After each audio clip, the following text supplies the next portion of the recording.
Telugu one ప్రేక్షకులకి నమస్కారం. ఇవాళ ఒక వెంకటేశ్వర స్వామి ఆలయాన్ని దర్శిద్దామా?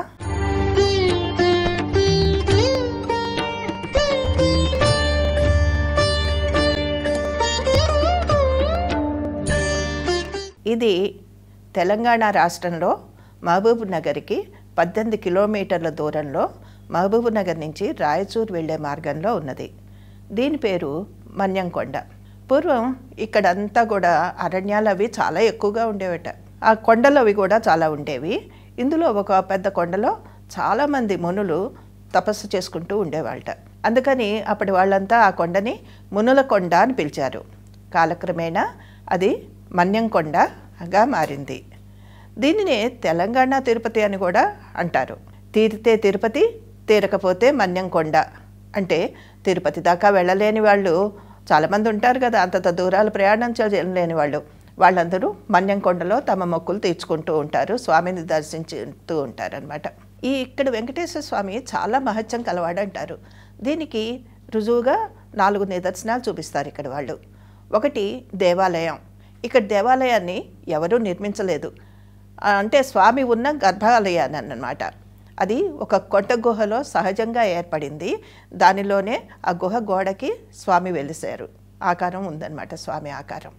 అలాగే స్వామి విగ్రహం ఉలిముట్టని విగ్రహం. అది అంటే ఏ శిల్పకారుడు చెక్కలేదట. మరి ఆయన సాక్షాత్తు వెలిసాడు కదా, అందుకని అది ఉలిముట్టని విగ్రహం. తర్వాత పాదాలు, స్వామి పాదాలు కొండ దిగువన కొంచెం దూరంలో ఉన్నాయి. అవి కూడా ఎవ్వరూ చెక్కలేదని అంటారు. తర్వాత పుష్కరిణి ఒకటి ఉంది. ఈ పుష్కరిణి కూడా మానవ ప్రయత్నం లేకుండా దానిలో నీళ్లు పడ్డాయి. తవ్వటం ముందు మానవ ప్రయత్నం ఉంది, కానీ నీళ్లు పట్టడానికి మాత్రం ఏ విధమైన మానవ ప్రయత్నం లేకుండా అందులో నీళ్లు పడ్డాయి. ఈ 4 చాలా ఇదిగా చూపిస్తారు.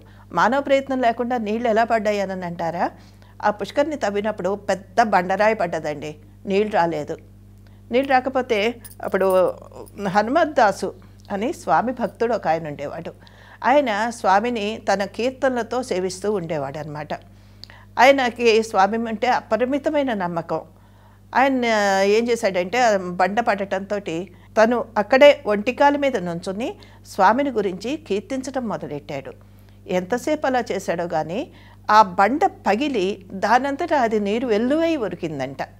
అందుకనే ఆ పుష్కరిణి కూడా ఎవరు తవ్వని పుష్కరిణి, మానవ ప్రయత్నం లేకుండా నీళ్లు వచ్చిన పుష్కరిణి.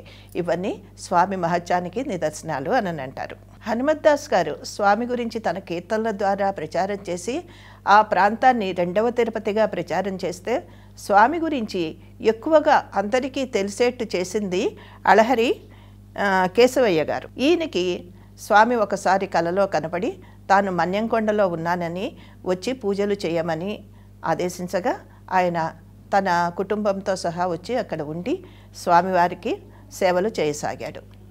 ఒకసారి ఈయన కృష్ణానదిలో స్నానం చేసి సంధ్యావందనం సూర్యుడికి అర్ఘ్యం సమర్పిస్తుండగా ఆయన దోసిట్లోకి ఒక విగ్రహం వచ్చిందట. అదేమిటా అని చూసి వెంకటేశ్వర స్వామి విగ్రహం అని తెలుసుకుని అది తీసుకెళ్ళి మన్యంకొండలో తాను అంతకుముందు పూజిస్తున్న వెంకటేశ్వర స్వామి గుహలో ఆ విగ్రహాన్ని కూడా పెట్టి పూజలు చేయసాగాడు. ఆ విగ్రహం ఇప్పుడు కూడా మీరు చూడొచ్చు.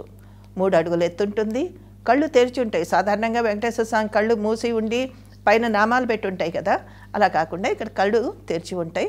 పక్కన శ్రీదేవి భూదేవి ఉంటారు. ఈ విగ్రహాన్ని ఇప్పుడు కూడా చూడొచ్చు. అంతేకాదండి, వీళ్ళందరి చిత్రపటాలని కూడా మీరు గర్భాలయం పక్కనే ఉన్న హాల్లో కేశవయ్య గారిది వీళ్ళందరిది కూడా మీరు చిత్రపటాలు చూడవచ్చు. తర్వాత ఈ ఆలయంలో పద్ధతులన్నీ కూడా తిరుపతిలో ఉన్నట్లే ఉంటాయి అన్నమాట. ఇక్కడికి వచ్చిన భక్తులు ముందు స్వామి పుష్కరిణిలో స్నానం చేసి ఆ పుష్కరిణి గట్టునే వరాహస్వామి ఆలయం ఉంది. ఆ ఆలయంలో వరాహస్వామిని దర్శనం చేసుకుని అప్పుడు కొండ మీద ఉన్న వెంకటేశ్వర స్వామి దగ్గరికి వెళ్తారు. తలనీలాలు సమర్పించుకుంటారు. అక్కడ అన్నీ ఉన్నాయన్నమాట. వరాహస్వామి దర్శనము, వెంకటేశ్వర స్వామి దర్శనము, ఇవన్నీ. ఇక్కడ శివకేశవులకి భేదం లేదని ప్రతి ఆలయంలోనూ మనకి శివాలయంలో విష్ణుమూర్తి ఆలయంలో శివుడిది ఆలయాలు కనపడతాయి కదా, అలాగే ఇక్కడ కూడా ఇంకొక గుహలో శివలింగం ఉన్నది. శివుడికి అర్చనలు అభిషేకాలు జరుగుతూ ఉంటాయి. ఈ ఆలయాన్ని అనేక విధాలుగా అభివృద్ధి చేసిన ఆయన వంశ పారంపర్య ధర్మకర్త అళహరి రామయ్య గారు. ఈయన ఉత్సవ విగ్రహాల్ని తిరుపతి నుంచి తెప్పించారు. అమ్మవారు అలివేలు మంగమ్మకి ఆలయాన్ని నిర్మించారు. ఇది కూడా తిరుపతిలో లాగానే వెంకటేశ్వర స్వామి దగ్గర కాకుండా కొండ దిగువన కొంచెం దూరంగా ఉంటుందన్నమాట. మనం మన్యంకొండ ఆలయానికి వెళ్ళే సందర్భంగా మెయిన్ రోడ్డు మీద నుంచి ఎడం పక్కకి తిరగాలి. అక్కడ మళ్ళీ ఎడం పక్కన అమ్మవారి ఆలయము, కళ్యాణ మంటపము ఉంటాయి. ఆ కళ్యాణ మంటపంలో కళ్యాణాలు చాలా ఎక్కువగా జరుగుతూ ఉంటాయి. ఇక్కడి నుంచే మీకు బస్సుల్లో వెళ్ళే వాళ్ళకి షేర్డ్ ఆటోలు దొరుకుతాయి కొండ దాకా తీసుకువెళ్ళి పైకి మళ్ళీ తీసుకురావటానికి. తర్వాత కొండ పైకి వెళ్ళేదాకా రోడ్డు ఉంది, అందరూ నడవక్కర్లేదు. మెట్ల మార్గం కూడా ఉంది, ఎవరికి ఎలా కావాలంటే అలా వెళ్ళచ్చు. ఆలయ పరిసర ప్రాంతాల్లో భక్తులు వచ్చిన వాళ్ళు చాలామంది వంటలు చేసుకుని తింటూ ఉంటారు. అలా వంటలు చేసుకోవటానికి మనం తీసుకెళ్ళినవి ఏమన్నా ఉంటే అవి తినటానికి నీళ్ళ వసతి ఇవి ఉన్నాయి, కానీ ఇంకా అక్కడ ఏమీ దొరకవండి, వస్తువులు ఏమీ దొరకవు. కనుక మీ ప్రయత్నంలో మీరు వెళ్ళండి. తర్వాత దర్శన సమయాలు పొద్దున్న 8:30 నుంచి 12:30 దాకా, సాయంకాలం 3 నుంచి రాత్రి 9 దాకా. అవకాశం ఉన్నవాళ్ళు తప్పకుండా చూడవలసిన గుహాలయం ఇది. అన్ని గుహల్లో ఉంటుంది, సరదాగా ఉంటుందన్నమాట. తప్పకుండా చూడండి. మళ్ళీ ఇంకో ఎపిసోడ్లో కలుసుకుందాం. నమస్కారం.